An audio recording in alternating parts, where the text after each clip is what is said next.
In this Map Suite MVC Edition sample app walkthrough, we're going to show how you can control different settings on the edit overlay. So as you can see here in the sample, we've got a feature in our edit overlay. So this is typically had been drawn by a user, or you can add them from another feature layer that you may have access to.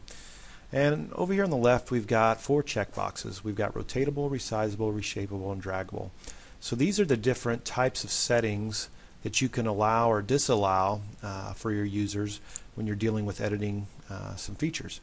So let's take a look at this real quick. If I go ahead and click the rotatable checkbox, you'll now see that I can click this shape, and I've got a control point over here on the right, and this will allow me to rotate it but not resize it or change the actual feature itself.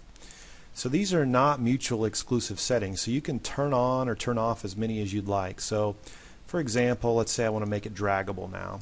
Now if I click on it, I've got another control point here, and I can actually drag it around and I can still rotate it. So that's kind of nice.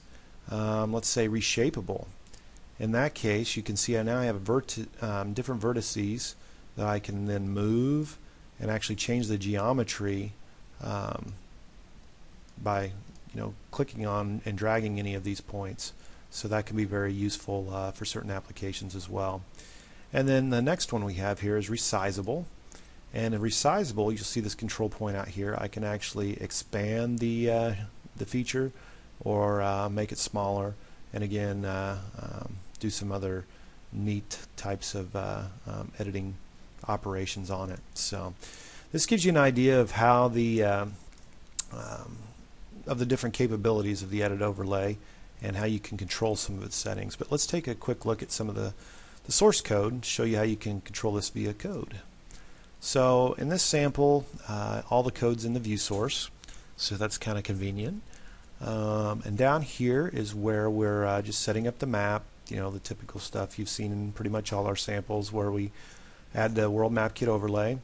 And then down here we are adding a feature to the edit overlay and just rendering it. So this is what's creating that rectangle shape in the middle of the map here, and we're just rendering that out.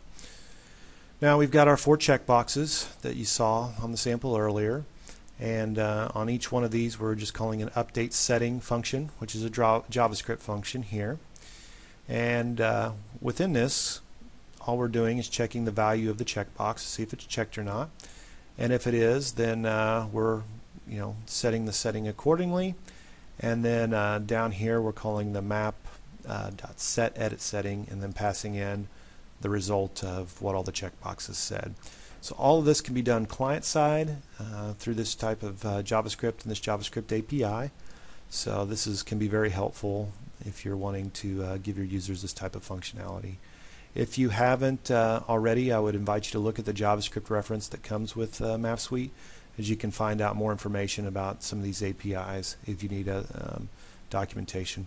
Another good resource is the online wiki, as that JavaScript reference is out there as well. So I hope this sample has been helpful. If you have any questions, feel free to contact us, or you can post your questions directly on our discussion forums at thinkgeo.com/forums. Thank you for watching.